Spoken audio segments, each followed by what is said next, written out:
Hey Bookwormies, and welcome back to my channel, and welcome to today's video. So today we are going to be doing my April wrap-up. This is one of the first times, I think this year, that I filmed the day after April ended, like the month ended, and it's like just a new one started. But anyways, so in the month of April, I read 15 books, which I feel like is a good amount, and it really is helping me progress into my goal. So that's nice. Actually, wait, I want to see how many of each genre I read. Okay, so there's 3, 4, yeah, like 4 romances. Wow, I'm really surprised because I usually read a lot more romances like nowadays because they're shorter and they're much easier to get through. Like they're very easy palate cleansers, but whatever, fine. And then I read 1, 2, 3, 4, 5, 6, 7, 8, 9, 10 fantasies, but they're also like romanticities. Like they have romance in them, obviously. And then I have 1 thriller, and that's it. So let's get into the talks. So in the month of April, there were a lot of new releases, so I'm going to be talking about a few of them. Okay, so let's go. Okay, first in the month of April, I read Torment Part 1. Okay, since I was trying to find like a 5 stars, and I heard a lot about this book. It's depressing, it's sad, but it's a romance, and I was like, okay, maybe this will work for me because, like, if you guys know, Boys of Tommen is literally one of my favorite books in the world, and it is a romance, but it has a lot of heavy subjects in it. It's very sad, it's very depressing, cried a lot, but it was still one of my favorite romances. So it's like, this could totally be another of my favorite books. And so I started reading it, and I noticed it kind of gave more dark romance.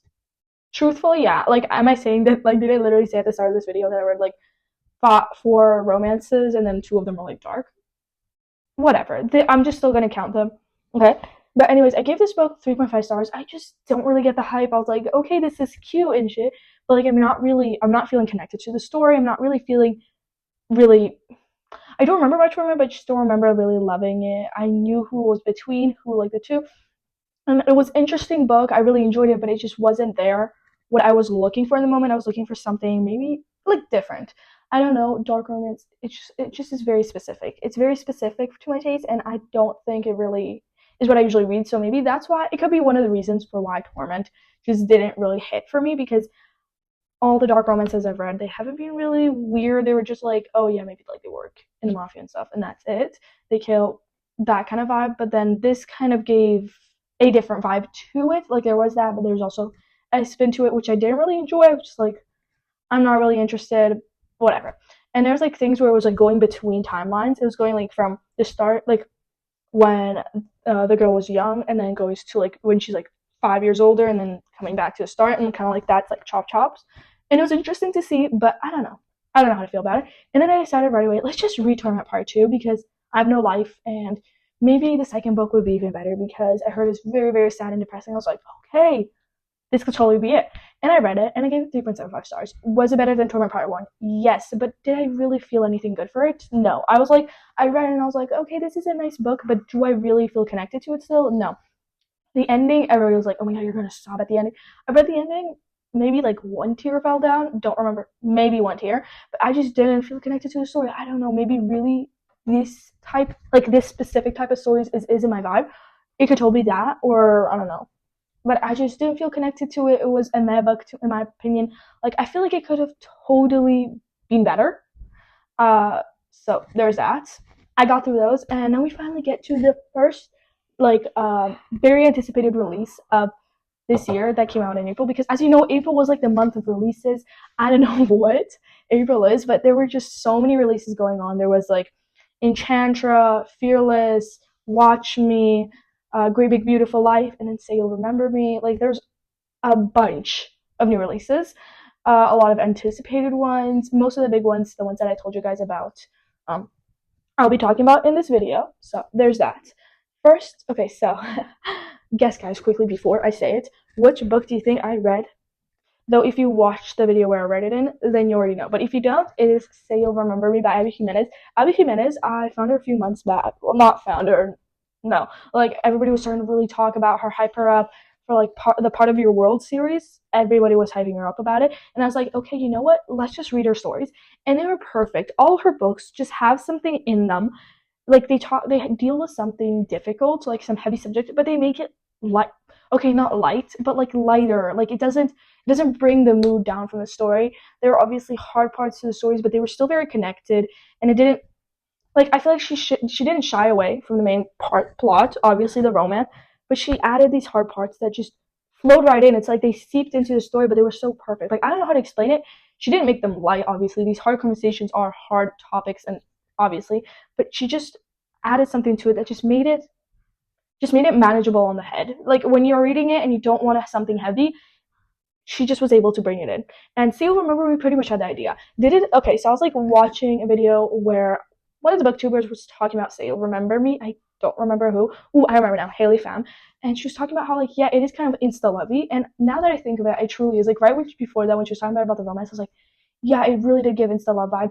But honestly, I didn't really care. I really enjoyed the vibe that it gave, even though, like, I am a slow burn girly to the core. Like, obviously, okay, on one hand, in my head, I'm like, okay, I really want them to get together already. Like, I need that for my sanity. But at the same time, I'm like, I love the slow burn. And this was like a insta love. Like they went on a date and they were like already next day they're like texting like, hey, want to meet again? Casual. Like they were just like they just knew right away they were meant for each other. It wasn't like enemies to lovers or anything like that.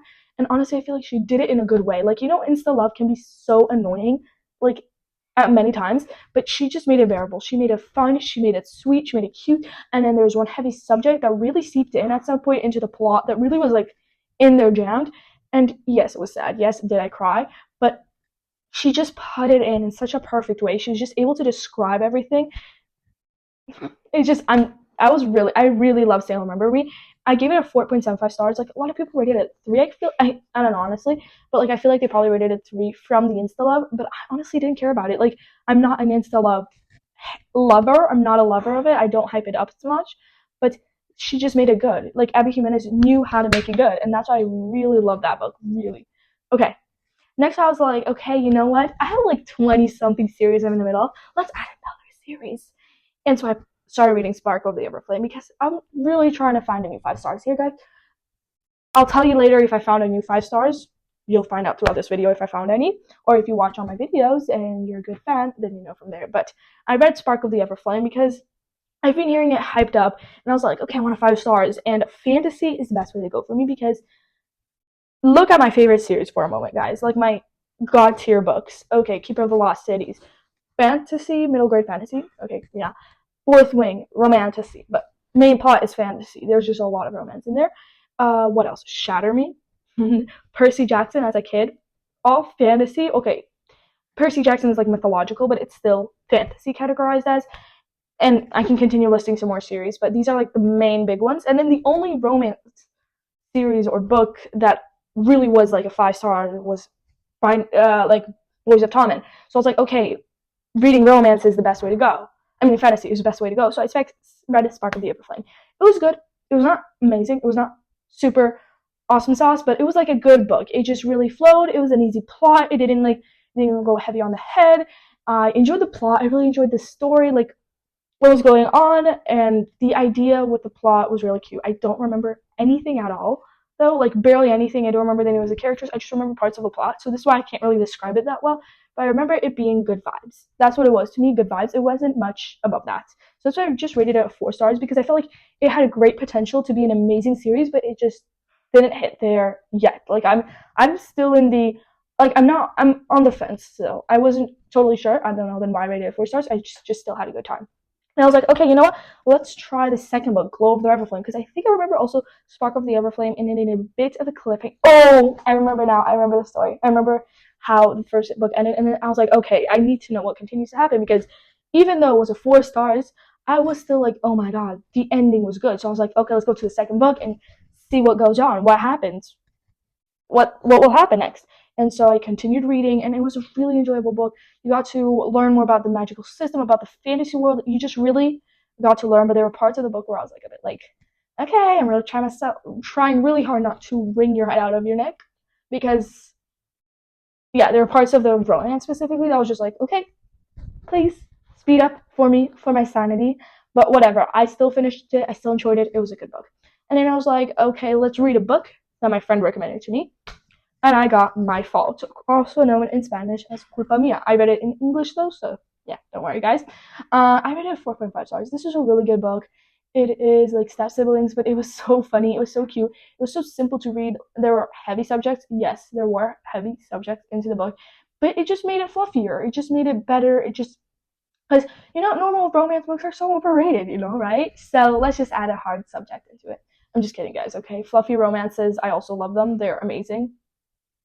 Okay, but I'm just talking about like My Fault. It had heavy subjects, but it was still a good romance. I really enjoyed it, but the ending just like ended perfectly. Like it was a wrapped up book. But what scares me is there's still two more books in the series. Yeah, two only. Which is Culpa Tuya, Your Fault, and Culpa Nuestra, also known as Our Fault. And that scares me. But I still enjoyed the book a lot. It was like 4.5 stars. Like it was a really good book. It wasn't amazing, but it was good. So I was like, okay, I see potential here for it to go on, and I feel like it could. It was really cool. But I think I already know what the second book is going to be about because there's like okay, like I think of if I think of it in this way, maybe it's because I'm also a crochet and not only a reader, but like I think of it as a crochet project. You know how there's like ends that you need to weave when you finish a project, and this book it seemed like all of the all the strings have been weaved in and everything looks perfect, but there's just this one string that I see that could truly unravel the whole project, and that's what is left for My Fault. And I'm really interested to see what will happen with that. So maybe in the month of May I'll read the second, maybe also the third book. We'll see, but I want to read it by June. That's like by the end of June I want to have the whole series finished because I just really want to see. And I don't want it to be like an elongated series where I'm just like reading over 100 years and I'm like, and let's say like the second book ends in a cliffhanger and I'm like, they're like, okay, so what happened? Like that's me with all my fantasy books. I don't want that with another romance. But anyways, next I decided to try another fantasy. One that I haven't really heard of a lot, but I heard it like once because I was like looking for recommendations for fantasies for like people who enjoyed Fourth Wing. Give me that because I was back into my Fourth Wing phase where I was like, okay, I need something like it. So I decided to read Empire of Flame and Thorns. This book. How do I say this nicely? But no. No. Like I will say this for the rest of my head, but like think here. I'll in editing me, please put in large no written on the screen because that's what I felt for this book. It was just no, it was fell flat. I was just not interested in the story. I read it. Did I read it? Yes. But did I enjoy it? Not at all. I was not interested in the plot. I was not interested in the story. I was just reading it. And like if you tell me now what happened in the story, I'll tell you, oh yeah, there were dragons and there was a girl and there was a guy. That's all I remember. Because I felt nothing for it. I felt nothing at all. It wasn't long. It wasn't a long book. So like if you guys are looking for something short that will be easy to read, this sure is. But there was nothing. I didn't feel anything for it. I remember a few scenes actually now that I think of it. But there was just nothing that really catched my attention. Nothing that interested me in plot. I just gave it a 3 stars because like it wasn't good, but it wasn't bad. It was just there. It was just there. I was pure vibes, but like I didn't feel for it enough. There were parts of the book where I was like, okay, like that was just my vibe for the whole book. I was like okay, like in that Summer I Turned Pretty in the second season, like in the show because I also watched the show, where at some point like Belly's like I can't really say it, but she was like ooh, kind of that vibe she was giving, like she did that pose, something similar to it. That was me during the book. I was like, do I care? No. That was my whole vibe for the whole book. So next book I read, The Reappearance of Rachel Price, which is actually one of the last books I really need to read in Holly Jackson's list of books she has written before her new release, which is, I don't remember the name of. I just remember it looked like it had blue cover, right? Whatever. Anyways, so I read The Reappearance of Rachel Price. This book, okay.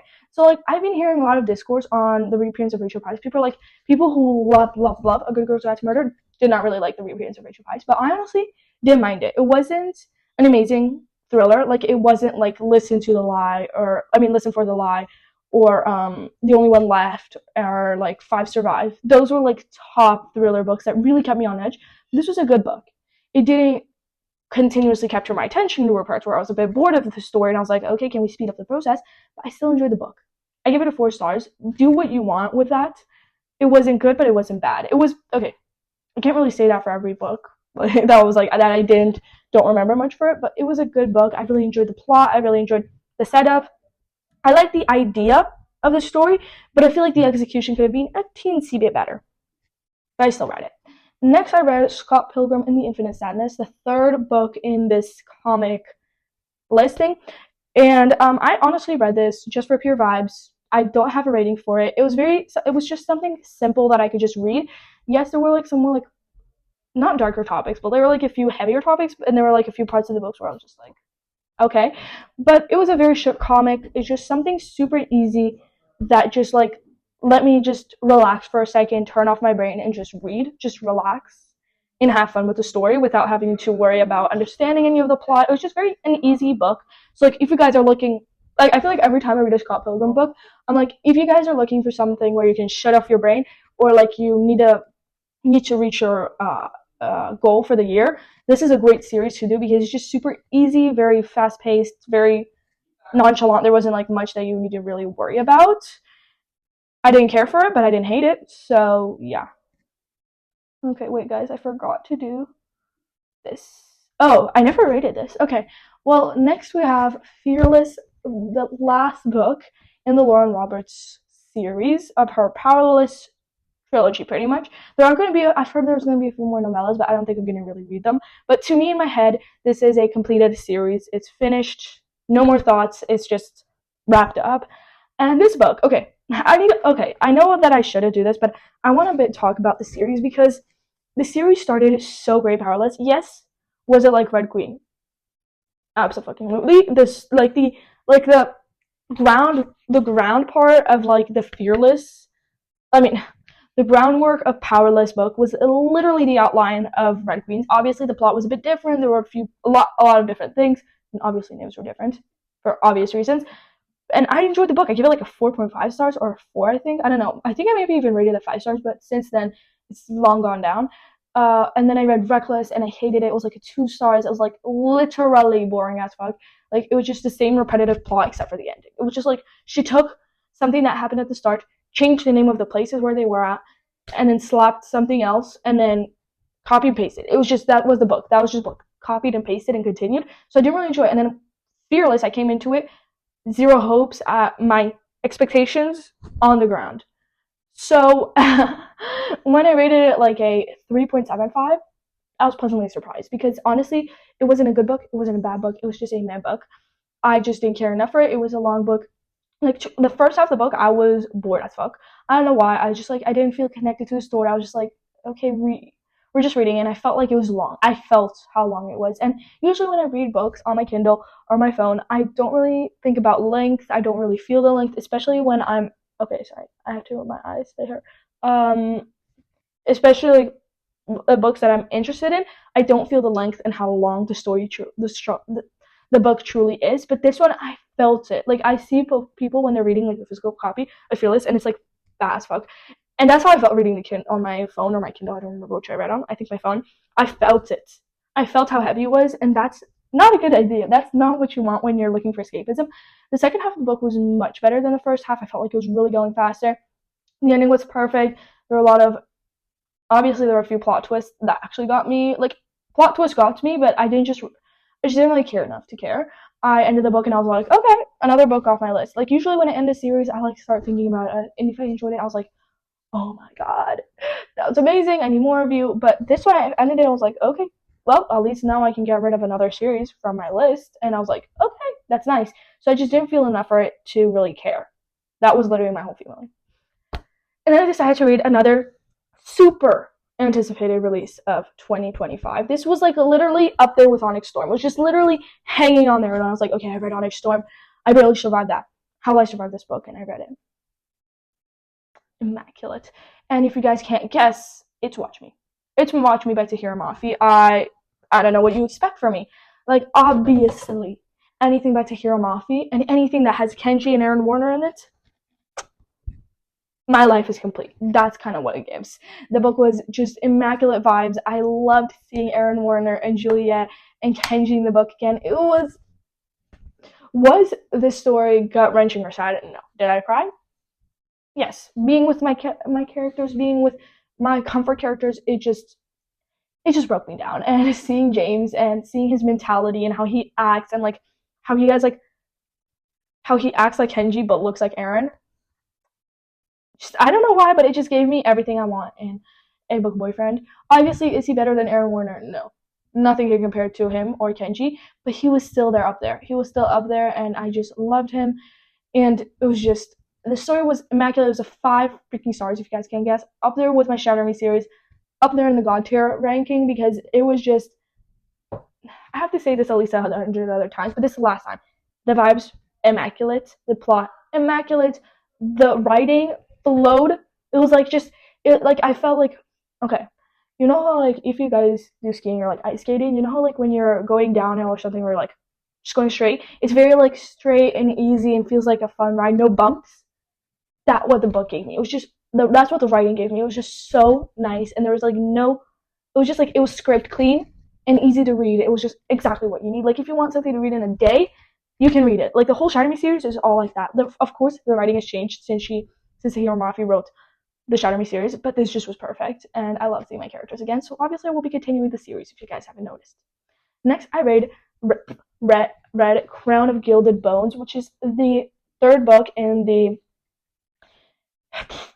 the author Armin Trout's like series, like the main one. Oh my god, from Blood and Ash, like the Blood and Ash series. This is the 3rd one, and this book really started to get better and better. Like we know so much more about the world, we know so much more about the magic. So this book just got better and better.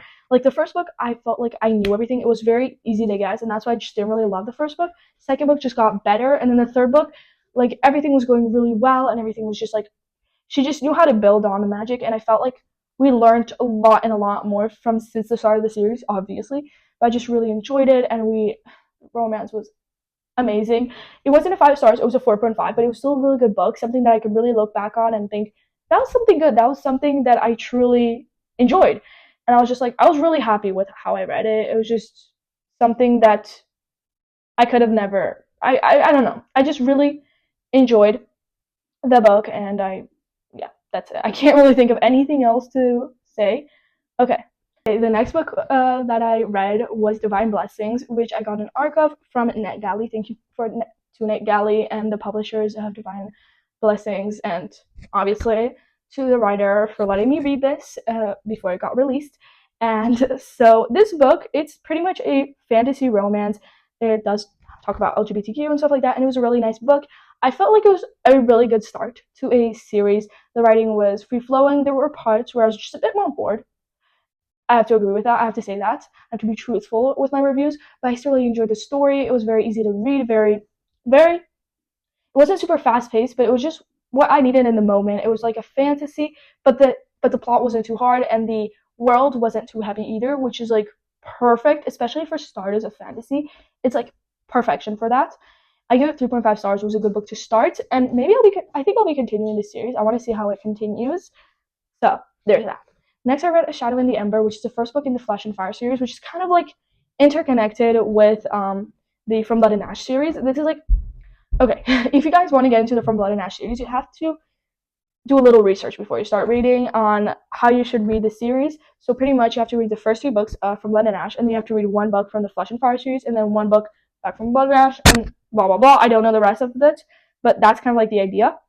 And so I read A Shadow in the Ember, which is the 1st book in the Flesh and Fire series, and honestly, at the start, I was a bit bored. I have to say this truthfully. I have to be truthful. I was bored through it at the start, and I was like, okay, I can't really feel like myself getting into it, because the 3rd book ended in such a banger, and then I went into this, and I was like, okay, I would rather be with those characters. I have to be truthful. I want to be with the other characters. I was just like, okay, let's continue reading Romy, because you need to read this to get to that. And honestly, even though this book was a bit slower, and I just didn't really care for it as much, I still really enjoyed it, and I feel like it was a very necessary part to the story, to the book, and to the whole series, because you learned like things that got sprinkled on about in the first 3 books. In this one, you really learn more about it. Things that you just like the main characters in the main series don't really know about. And here they really delve into it. And here you like these follow different characters, totally different ones. But I was really happy with how it was going. I don't want to say with which characters it was going with, because just in case I don't know if it's really a spoiler or not, so I'd rather stay quiet about it.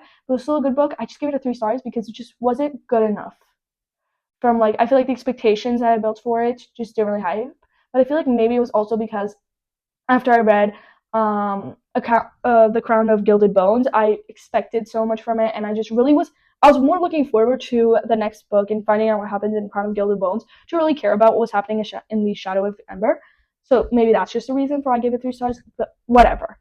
Anyways, last book that I read in the month of April was Enchantra, another new release in the month of April. I just didn't really get time to read it as I was like reading.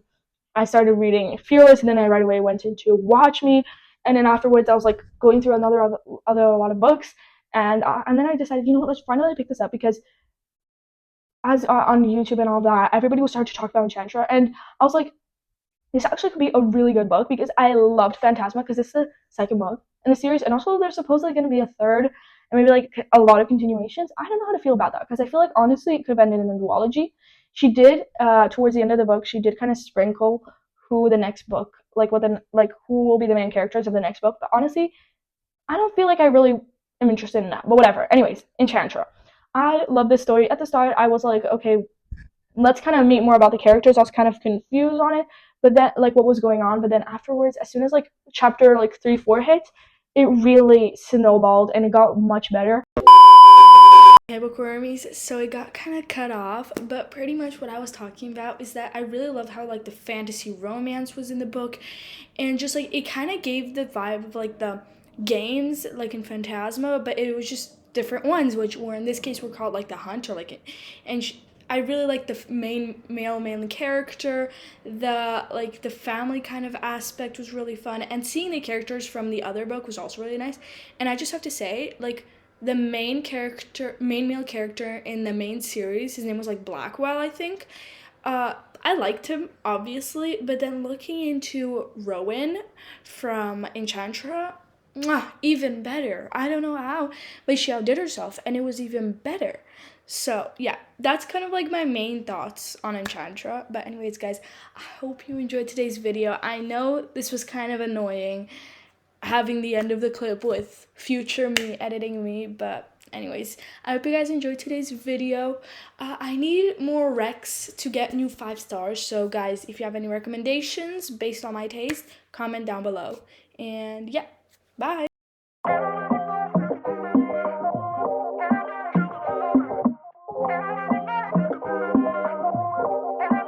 If you do me, I don't usually need nobody, but lately I've been on my own too long and deep, baby. Deep inside, I need your company.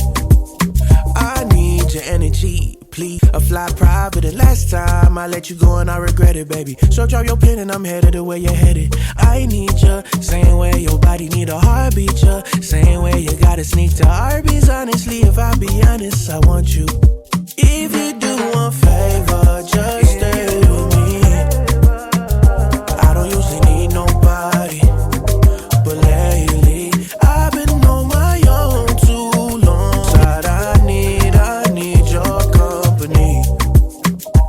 So many things that you do right, you like walking on the beach in the moonlight, flying in the sky but you're too high. Icarus, I really want you close, but you